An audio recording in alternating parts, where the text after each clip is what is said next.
The Quran doesn't lay down any punishment for apostasy or for blasphemy. Medieval Islamic thinkers assumed that apostasy was roughly the equivalent of what we would today refer to as treason, and it carried the death penalty. In most medieval Muslim thought that's the case.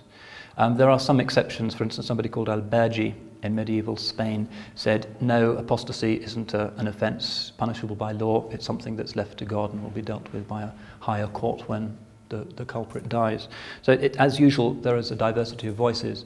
The anger of the Muslim response reflected largely insecurities about the integrity of the community and the fact that somebody from the community was now insulting it, adding his voice to the chorus of denunciations that were already being poured on Muslim values and the Muslim life from outside the faith, made people very insecure and worried, and that, I think, accounts for the nature of the vehemence.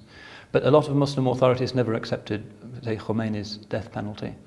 I remember when, at the height of the affair, and in England it was a lot sharper and more worrying than I'm sure it was in the States. I actually telephoned the highest Sunni legal authority, which is the Al-Azhar University in Cairo, where I have contacts. Spoke to the deputy head and said, what's the Azhar's position?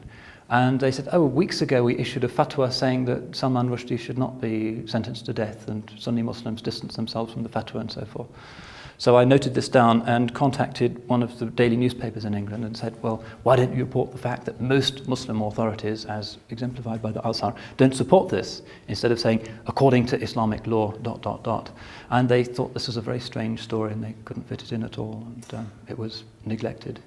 But in England at the time, we had a lot of angry sermons about Salman Rushdie, but I never heard any that upheld the Khomeini position.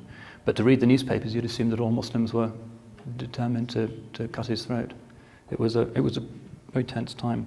But it's an illustration of the diversity that exists, and also the fact that people can use Islamic law as a justification for their own political purposes, which is basically what Khomeini was doing. The credibility of the revolution had declined after 9 years, and in order to put himself in the center stage again, he hit on this issue.